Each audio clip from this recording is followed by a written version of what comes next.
Vamos a hablar un poquito del canon, el canon de las Sagradas Escrituras. El canon. Ese vocablo aparece tanto en el idioma hebreo como en el idioma griego y tiene por lo menos 3 acepciones. En el sentido común, normal, canon es una vara que uno utiliza para medir.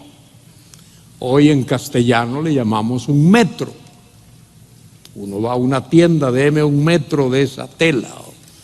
Le dice al constructor cuántos metros mide esto. Y ese es el significado, uno de los significados, ese es el significado cotidiano de la palabra. Pero canon también significa una manera de comportarse, la manera como uno anda, un estilo de vida. Y Pablo utiliza esa palabra, la usa en Gálatas, capítulo 5, la usa también en Filipenses, habla de los que andan según esa norma.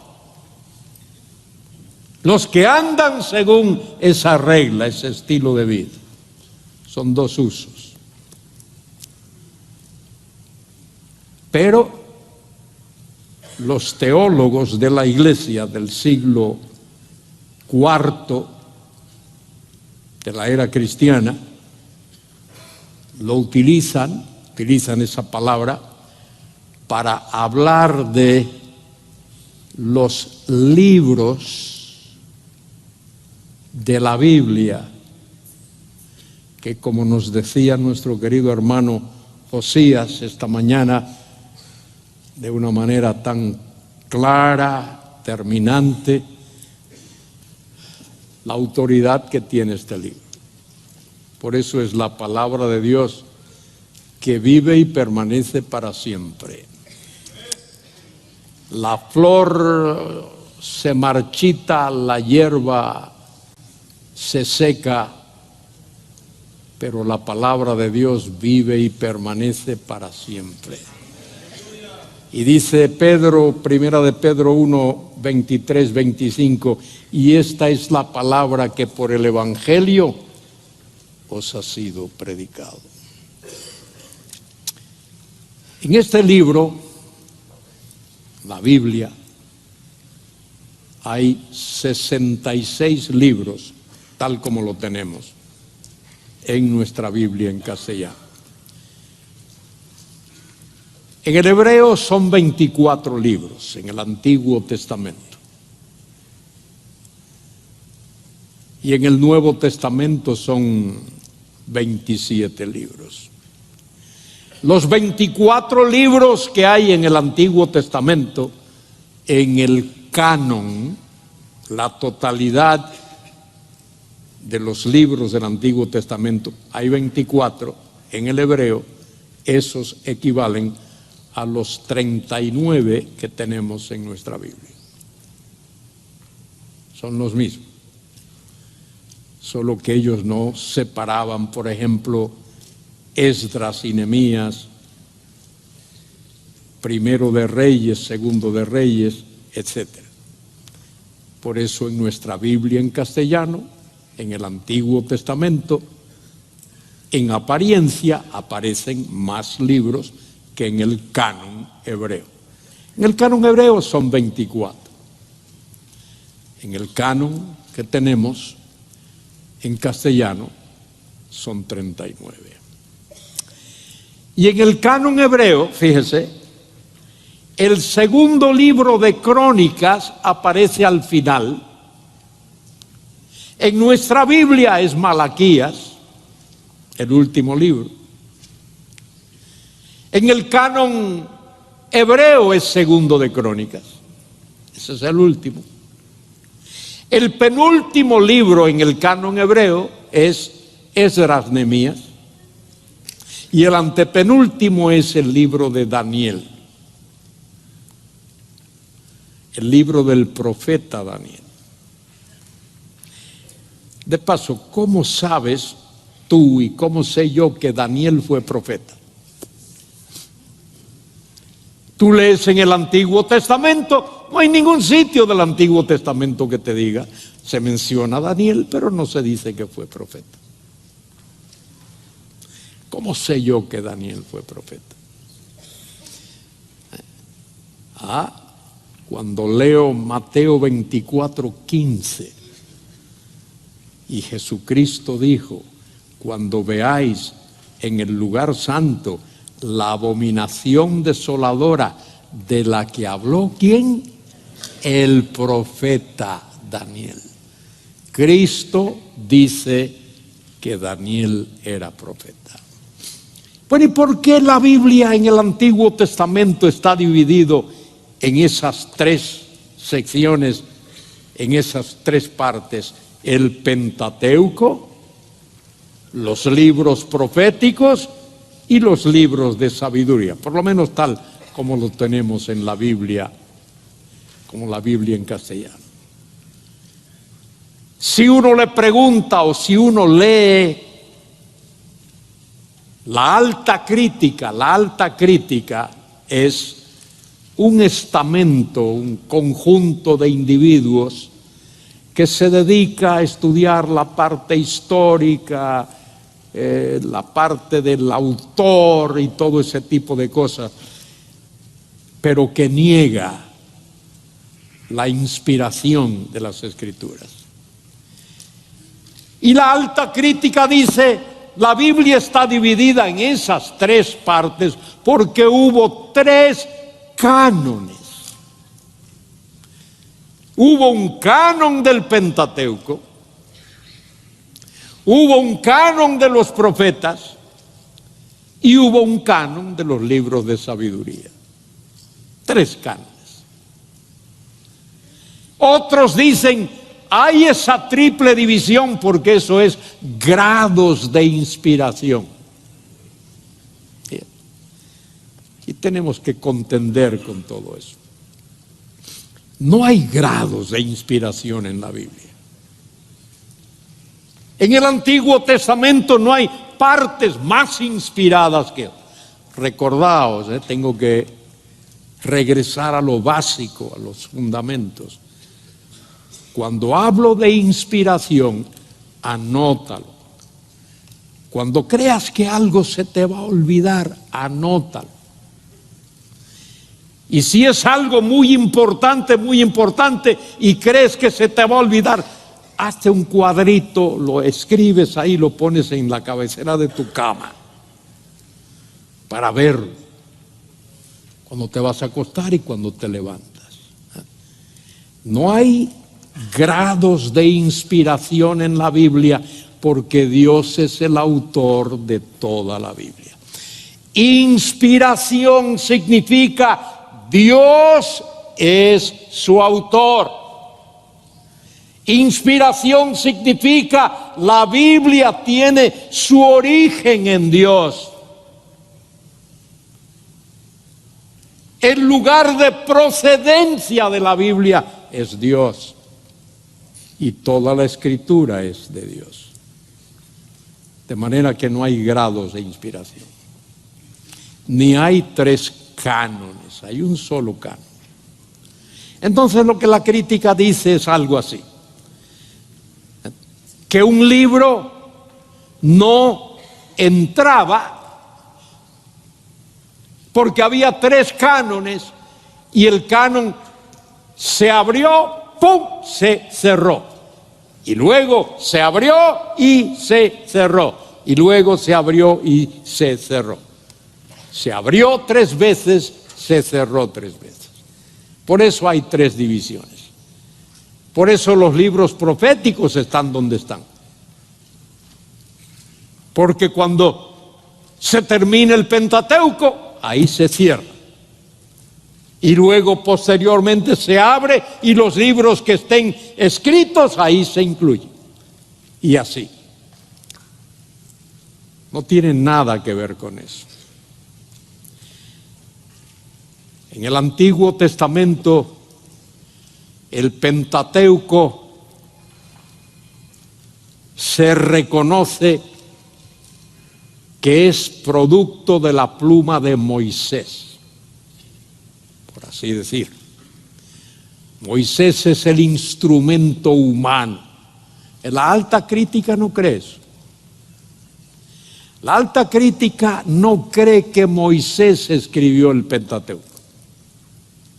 Es más, hace muchos años la alta crítica decía: Moisés no pudo haber escrito el Pentateuco porque en tiempos de Moisés el hombre no sabía escribir.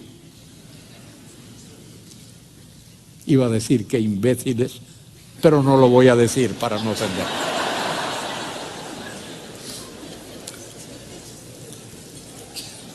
Por supuesto que el hombre sabía escribir, y Moisés sabía escribir. Si dice Hechos 7:22 que Moisés fue entrenado en toda la sabiduría de los egipcios.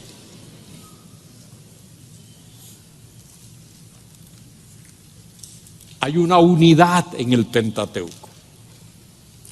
Y la unidad del Pentateuco es que esos 5 libros son, humanamente hablando, el trabajo de un solo autor, Moisés. La alta crítica dice que había documentos que circulaban, que flotaban, que existían, y luego 500 años antes de Cristo, en tiempos de Esdras, un editor recogió todos esos documentos y así surgió el Pentateuco. Eso es más difícil de creer que creer lo que tú y yo creemos. Bien,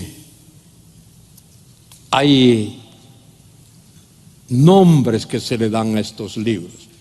Libros sagrados, escritos autoritativos, pasajes como Josué 1:8. El libro de esta ley no se apartará de tu boca, sino que meditarás en él de día y de noche, para que guardes y hagas conforme a todo lo que en él está escrito. Porque entonces harás prosperar tu camino y todo te saldrá bien.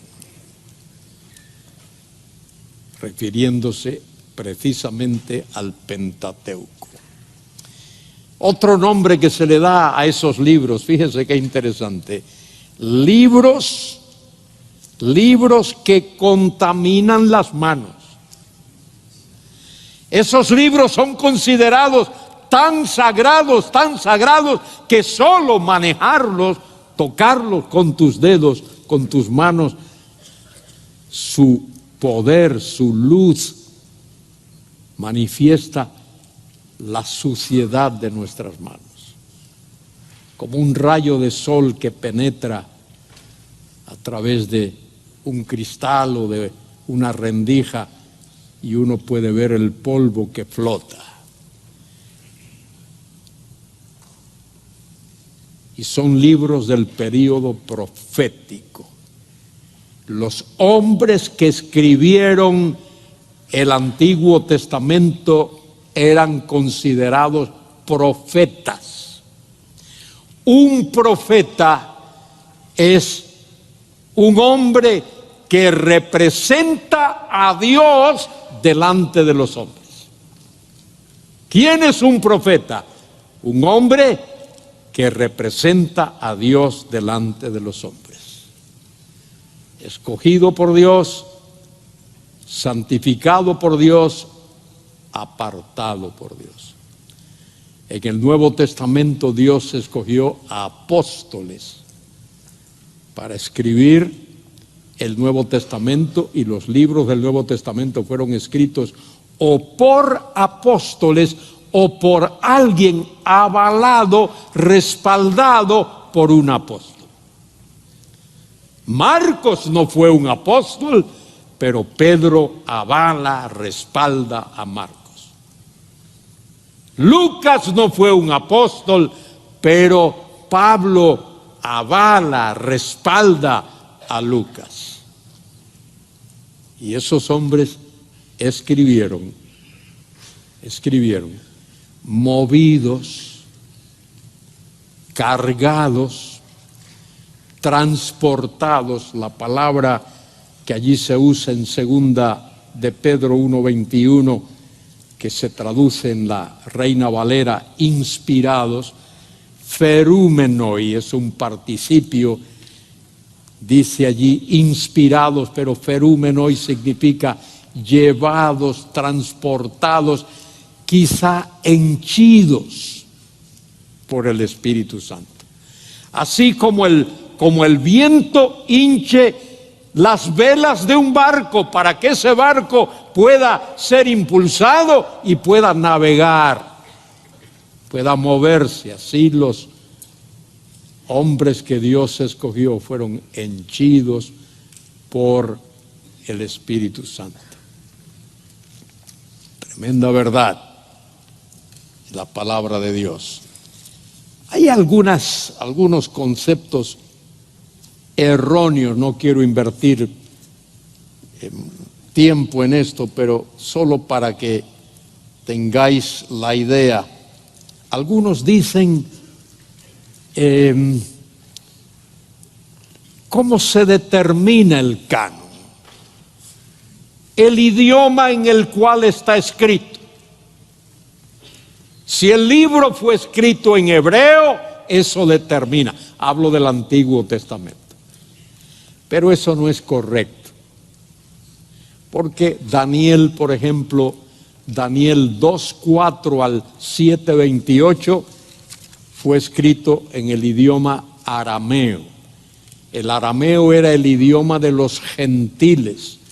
El arameo era el idioma de los babilonios. El arameo era la lengua franca de aquellos tiempos. Y no solo Daniel, sino hay versículos en Esdras que están escritos en arameo y incluso en el libro del profeta Jeremías. De manera que no parece correcto decir que porque el libro hubiese sido escrito en arameo, en hebreo, eso determina su canonicidad. Se ha dicho también que el libro tenía que ser necesariamente estar en conformidad con la Torá. La Torá son los primeros 5 libros, el Pentateuco, Génesis, Éxodo, Levítico, Números y Deuteronomio. Y si bien es cierto que todos los libros canónicos del Antiguo Testamento se conforman a la Torá, a los libros escritos por Moisés, eso es cierto. Es cierto también que hubo algunos libros, por ejemplo, Primero de Macabeos, que se conforma a la Torá, pero no es canónico. Porque el libro canónico, además de conformarse a la Torá, tenía que ser escrito por un profeta o por alguien avalado por un profeta, y durante ese periodo en el cual hubo profetas. Y ese periodo termina por el año 400 antes de Cristo, con Malaquías, los libros escritos posteriormente a los que llamamos libros apócrifos. La palabra apócrifo significa recóndito o escondido.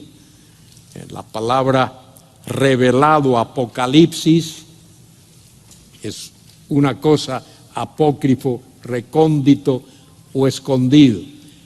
Hubo en ese periodo de 400 años que transcurre entre Malaquías y digamos Juan el Bautizador, 400 años durante los cuales el pueblo de Dios está pidiendo a Dios, rogando a Dios que les envíe un profeta.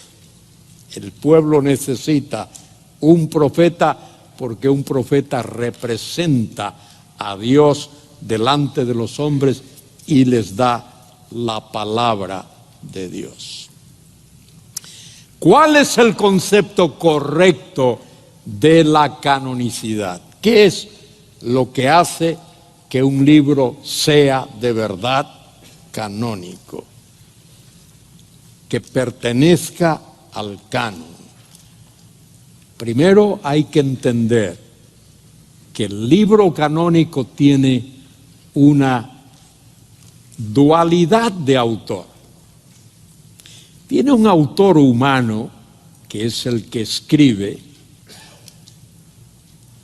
y luego tiene al autor divino, que es en el último análisis el responsable del contenido de ese libro. Fíjese en este dato, en este detallito. Mire el tremendo acto de la sabiduría, de la providencia de Dios, cómo Dios hace las cosas. La Biblia es la revelación de Dios para el hombre. La Biblia es la revelación escrita, dada por Dios al hombre. Dios no escogió a ángeles para que escribiesen la Biblia. Dios no escogió a seres inferiores para que escribiesen la Biblia. Aunque en una ocasión Dios hizo hablar a una mula. Dios puede hacer eso. Pero Dios no escogió a un chimpancé, ni a un orangután, ni a un gorila para escribir nada. Dios escogió a hombres. Y esto es una expresión de la sabiduría de Dios, porque el mensaje de Dios es de Dios para seres humanos, para hombres y mujeres de este mundo. ¿Quién mejor que un hombre puede expresar en palabras humanas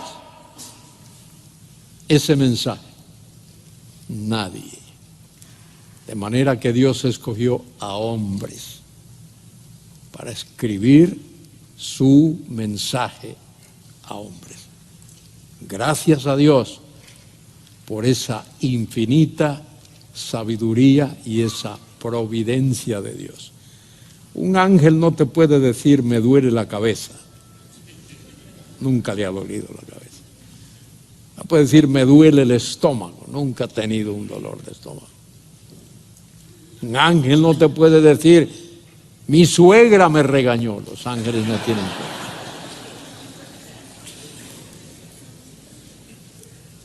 La gente abusa de las suegras, tan buenas que son las suegras. Yo tuve una magnífica suegra. Créedme. Por supuesto, ahora es mucho mejor. En la presencia del Señor.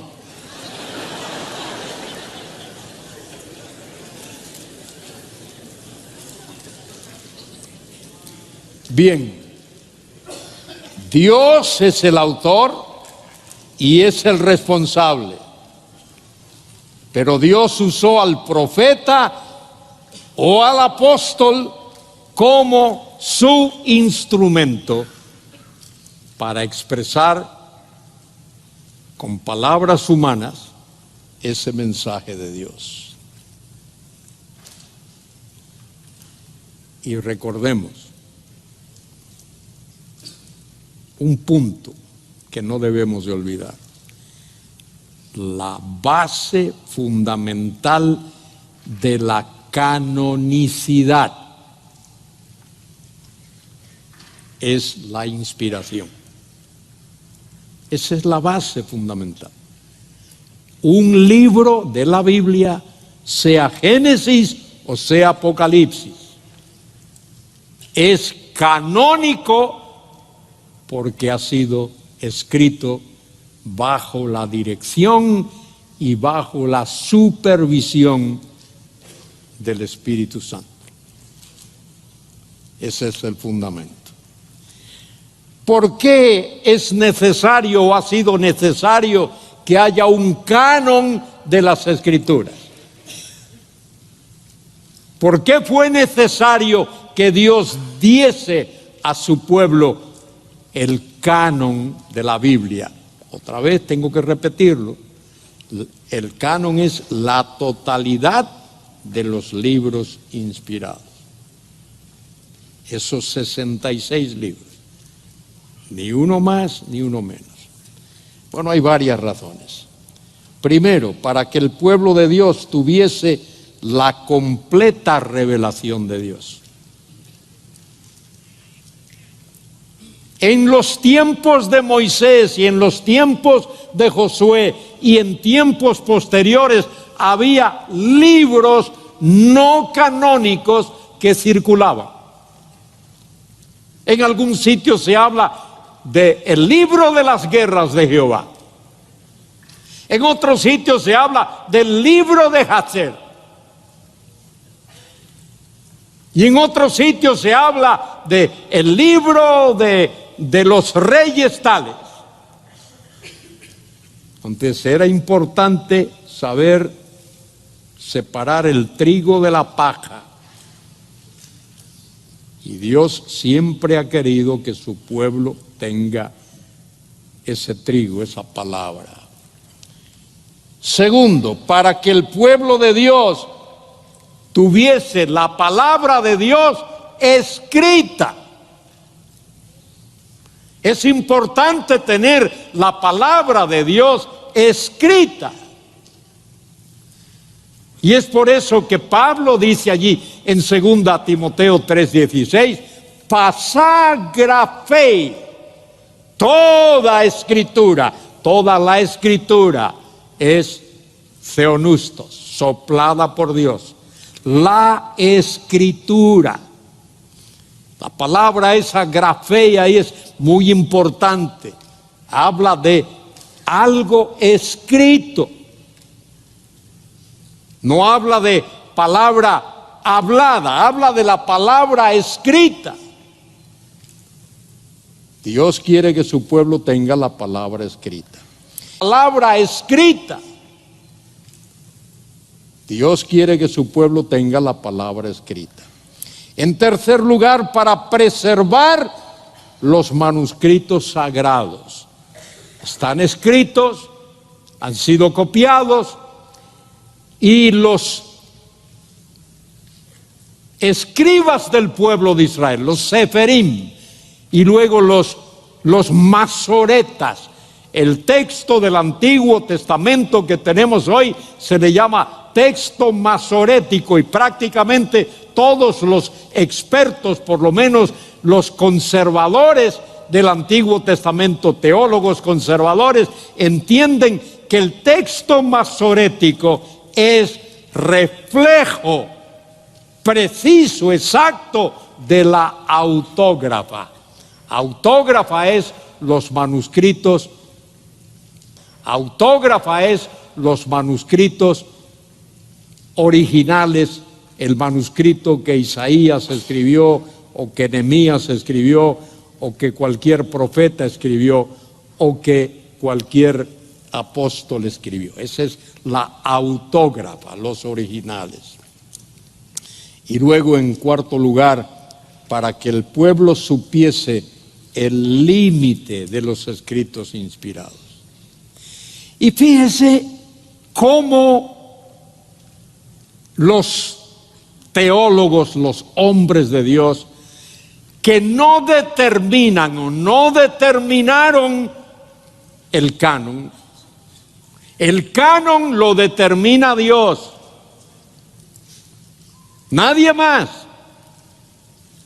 El hombre de Dios, el teólogo, el estudioso, identifica el libro, recibe el libro, pero no lo determina. Eso solo lo determina Dios, porque Dios es el que ha dado origen a ese libro. Pero fíjese en esto, tanto del Antiguo Testamento como del Nuevo Testamento. En el Antiguo Testamento hay dos grupos de libros, y en el Nuevo Testamento 2 grupos de libros. Hay un grupo de libros para los que se usa una expresión, una palabrita técnica. Se le llama homolegómena. Homolegómena son libros recibidos sin ninguna objeción, sin ningún cuestionamiento. Libros recibidos sin ningún cuestionamiento. Homolegómena, libros recibidos sin ningún cuestionamiento. Pero hay otro grupo de libros que se le llama antilegómena. Antilegómena significa libros objetados, no rechazados, libros objetados. Porque esos teólogos, esos hombres de Dios, querían estar ciertos, convencidos, totalmente entregados, reconocidos de que esos libros eran correctamente recibidos en el canon. Entonces, cuando había algún problemita, ellos decían, hasta que no se resuelva este problema, hasta que no se conteste esta pregunta legómena, porque ellos decían, esto es una recopilación de aforismos, de expresiones. Entonces hay que resolver eso. El libro de Cantar de Cantares, Cantar de Cantares. Este es un lindo poema de amor. Y es verdad, Cantar de Cantares es un lindo poema, pero tiene su función. Un pueblo, una nación que está rodeada de paganos, en los que la moral no pinta nada, necesitaba un libro como Cantar de Cantares. Libro de Esther, donde no aparece el nombre de Dios, pero descubren que está allí en acróstico. Libro de Ezequiel, donde en los capítulos 44 al 48 parece contradecir algo de lo que Moisés habla en Levítico y en otras partes acerca del templo.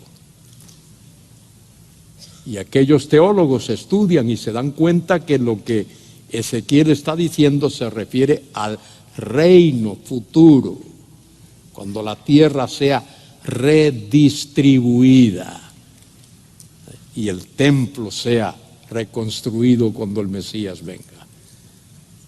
Y en el Nuevo Testamento lo mismo ocurre. Esos teólogos, hombres de Dios, cuidadosos, cuando toman un libro como Santiago y lo leen, y Santiago habla de que el hombre es justificado por obras, y han estudiado y han leído Romanos, donde Pablo dice que el hombre es justificado única y exclusivamente por la fe.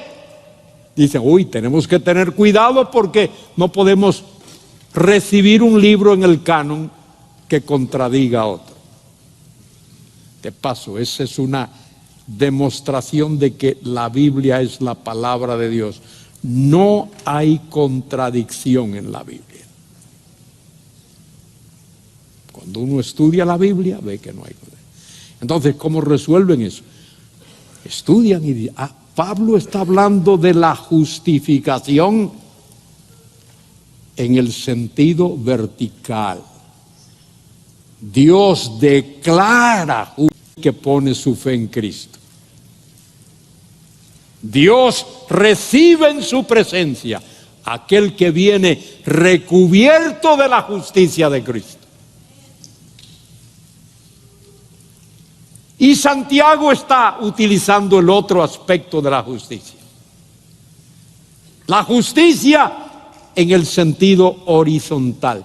¿Cómo yo demuestro a mi vecino, a mi amigo, a mi pariente, que de verdad soy un creyente?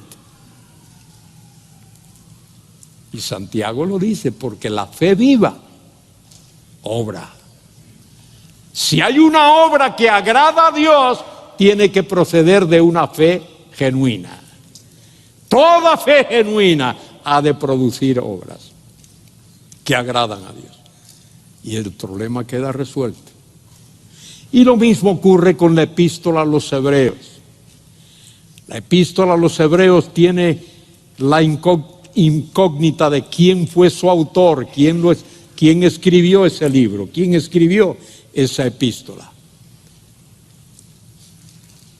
Y esos hombres minuciosamente estudian la epístola a los hebreos y se dan cuenta que, aunque no puedan saber desentrañar quién fue el autor humano, y hay muchos libros que no sabemos quién fue su autor humano, sí sabemos que es obra del Espíritu Santo de Dios. Que en ese libro, como comienza diciendo, Dios habiendo hablado muchas veces y en muchas maneras, muchas etapas, a los padres por los profetas, finalmente, por último, nos habló por el Hijo. El Hijo es el discurso final de Dios. Dios termina su discurso y ese discurso se llama el Hijo, el Verbo. Ese que es el revelador de Dios. Y hay otros libros del Nuevo Testamento que son antilegómena, libros objetados hasta que se aclara la incógnita. Por ejemplo, uno de ellos es la epístola de Judas, 25 versículos nada más. Acabo de predicar una serie en la congregación a la que asisto allí en Vigo sobre Judas, porque Judas cita un pasaje de un libro deuterocanónico, libro de Enoc. Entonces la gente se sorprende. ¡Ay, este libro! Ese es un libro pseudoepigráfico.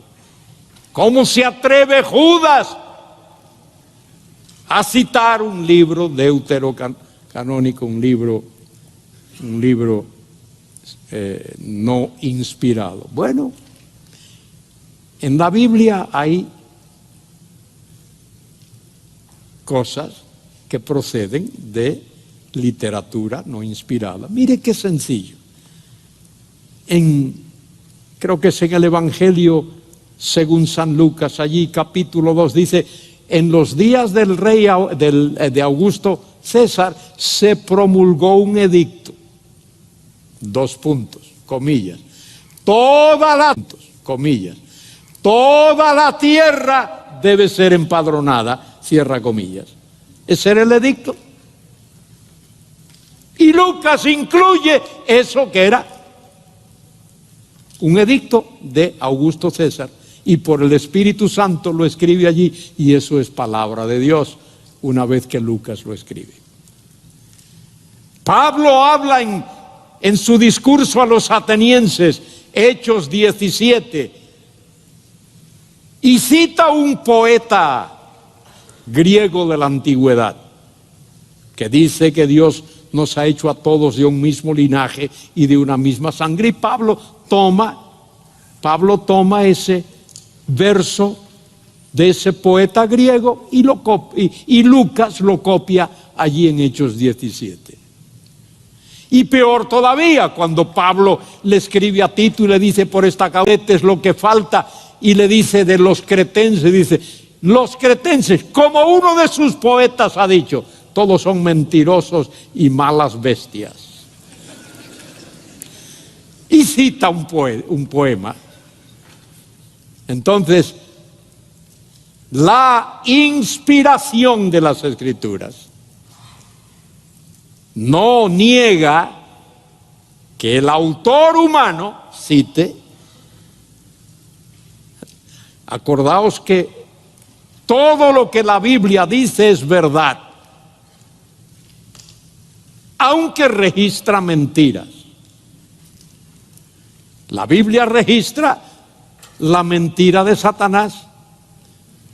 Allí dice, Satanás le dice, capítulo 3 del Génesis, con que Dios os ha dicho, no comáis de los frutos del fruto de los árboles del huerto. Eso era mentira, ¿verdad? ¿Era o no era? Era mentira, pero ¿era verdad o no que Satanás lo dijo? ¿Lo dijo o no lo dijo? Entonces todo eso tenemos que tenerlo en mente. Qué precioso es estudiar la Biblia.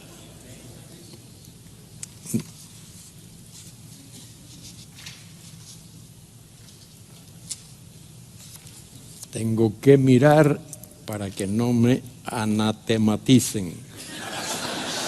Me quedan 4 minutitos. Tú ves, querido Sugel Michelén.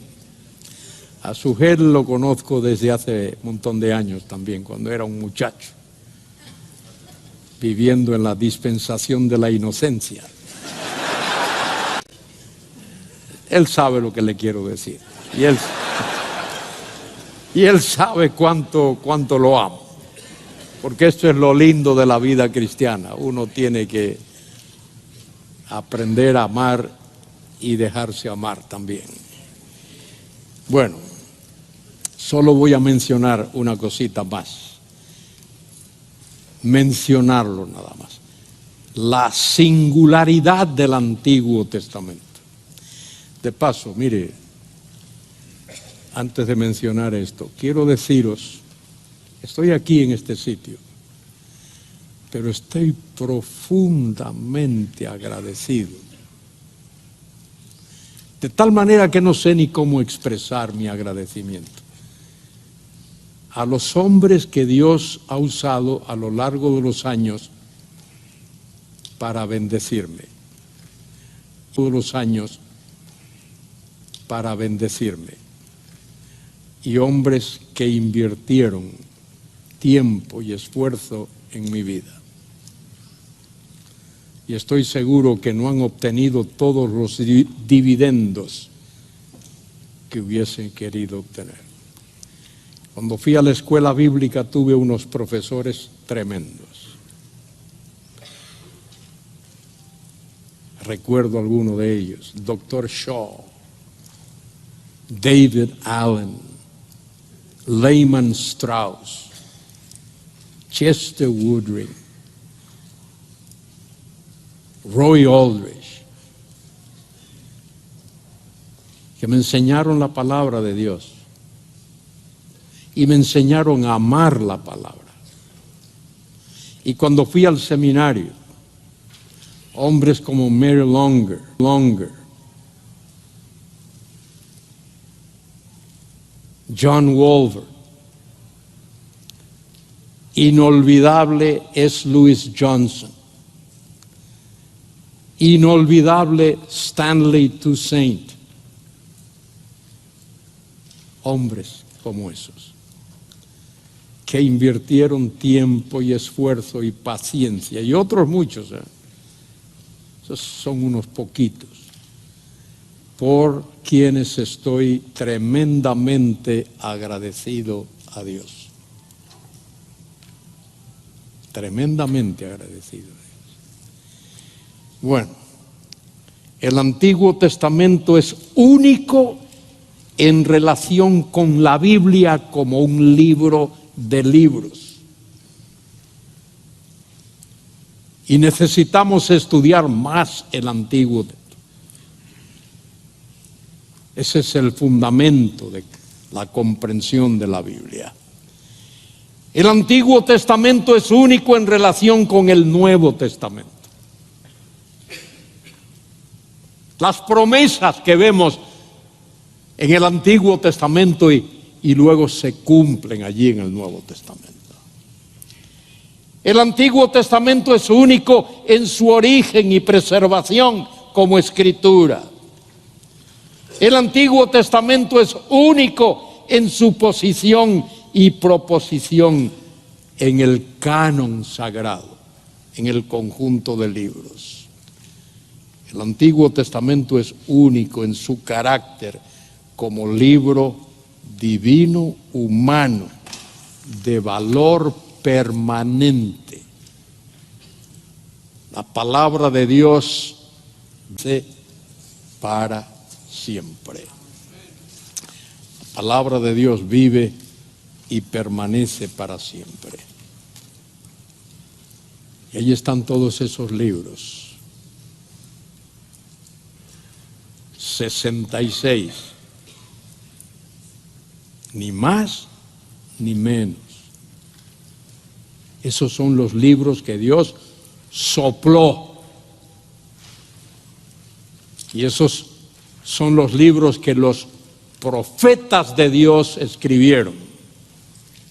Y son los libros que los apóstoles de Dios en el Nuevo Testamento escribieron.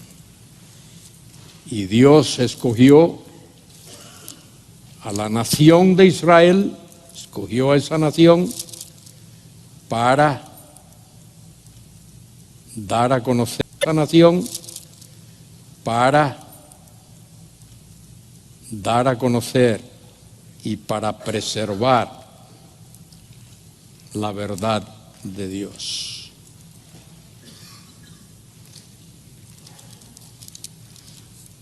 Pablo lo dice allí en Romanos, por allí por el capítulo 2 y luego el capítulo 3 también. La palabra de Dios ha sido revelada y Pablo utiliza los oráculos. En la cultura griega, un oráculo era el sitio de donde un dios griego hablaba. Y Pablo utiliza esa misma palabra, la palabra logía, que se traduce en la Reina Oráculo, es la palabra de Dios. Este es el sitio de donde Dios habla, su palabra. Y dice Pablo en su epístola primera a los tesalonicenses. Abre tu Biblia ahí un momentito y ya con esto voy a concluir. Primera a los tesalonicenses, escribiéndole a aquellos hermanos, Pablo dice en el capítulo 2, versículo 13, por lo cual también nosotros sin cesar damos gracias a Dios de que cuando recibisteis la palabra de Dios, que oísteis de nosotros, la recibisteis no como palabra de hombres, sino según es en verdad la palabra de Dios, la cual actúa en vosotros los creyentes. Los tesalonicenses recibieron el mensaje que Pablo y sus acompañantes le llevaron. El mensaje que Pablo les dio, ellos lo recibieron como la palabra de Dios. Y miren, quiero recomendar a todos los que les gusta leer este libro. Se llama El origen de la Biblia y es de varios autores. Dr. Philip W. Comfort, Dr. Philip W. Comfort y Dr. Rafael A. Serrano. Este libro tiene mucha información acerca del canon, tanto del Antiguo como del Nuevo Testamento, y también del tema de la inspiración que ya se ha hablado. Queridos hermanos y hermanas, como Pablo le dice allí a los Filipenses, capítulo 2, tenemos que levantar en alto. Pablo dice, levantad en alto la palabra de Dios. Este es el mensaje que tenemos que predicar. Este es el mensaje que tenemos que predicar. Hay muchos púlpitos en muchas partes del mundo donde hay mucha payasada. Muchos payasos en los púlpitos. Y la gente va allí a que se les entretenga. No somos payasos para entretener a nadie. Somos predicadores de la palabra de Dios. Maestros de la palabra de Dios. Enseñadores de la palabra de Dios. Evangelistas. Proclamadores de la palabra. Que digamos como Pablo, no me avergüenzo del evangelio, porque es poder de Dios para salvación a todo aquel que cree. Estudiando Romanos 1:10, avergüenzo de decirle a nadie, soy cristiano. Que Dios os bendiga, hermanos, y os cuide y os guarde.